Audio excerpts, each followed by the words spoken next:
Nama sebenarnya Zulfikar bin Muhammad Ghazali, berumur 50 tahun pada tahun 2026.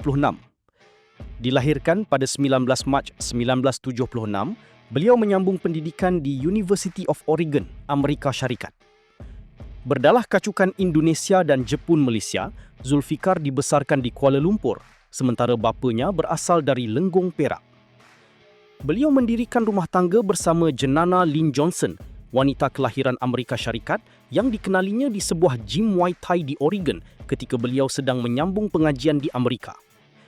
Pasangan ini dikurniakan 4 orang anak, iaitu Ilyas Ghazali, Muhammad Johan Ghazali atau lebih dikenali sebagai Jojo, Muhammad Mikail Ghazali yang terkenal dengan panggilan Miki, dan Emilia Lynn Ghazali atau popular sebagai Mia Ghazali. Kesemua mereka sekeluarga aktif dalam sukan Muay Thai. Asalnya, Zulfikar bersama isteri dan anak-anaknya menetap di Kajang, Selangor. Kemudian, sekeluarga ini berpindah ke Sarawak pada tahun 2015. Sebelum anak-anak Zulfikar berkecimpung dalam Muay Thai, Zulfikar dan isterinya terlebih dahulu aktif dalam sukan tersebut. Malah, Zulfikar sebenarnya merupakan sebahagian daripada generasi lama sukan Muay Thai di Malaysia. Namun, semasa mula berkahwin dan membesarkan anak-anak mereka pada tahun-tahun awal, dia dan isterinya lebih memberi tumpuan kepada keluarga dan kerjaya berbanding Muay Thai.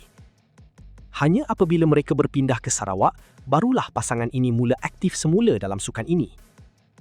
Kini, Zulfikar ialah Presiden WBC Muay Thai Malaysia yang komited melahirkan lebih ramai petarung profesional di samping membimbing anak-anaknya dalam bidang itu. Semangat kepimpinan dan keberanian Zulfikar sebenarnya diwarisi daripada bapanya, Jeneral Tan Sri Datuk Seri Panglima Dr. Muhammad Ghazali Chemat yang berasal dari Lenggong, Perak. Bapa Zulfikar ini pernah menyandang jawatan Panglima Angkatan Tentera Malaysia ke-8 dan Panglima Tentera Darat Malaysia ke-9, selain pernah dianugerahkan pingat Gagah Berani. Selepas bersara daripada perkhidmatan ketenteraan, Ghazali Chemat meneruskan kerjaya sebagai pengerusi Baustate Holdings Berhad dan juga pengerusi The New Straits Times Press Berhad. Sementara itu, Zulfikar pula dikenali sebagai seorang pegawai polis yang berkaliber dan memiliki perjalanan kerjaya yang cukup cemerlang. Zulfikar pernah berkhidmat sebagai Timbalan Ketua Jabatan Siasatan Jenayah Sarawak sebelum dilantik mengetuai jabatan berkenaan. Selepas itu, Zulfikar menyandang jawatan Komander Markas Pasukan Polis Marin Wilayah 5 di bawah Jabatan Keselamatan Dalam Negeri dan Ketenteraman Awam di Kuching.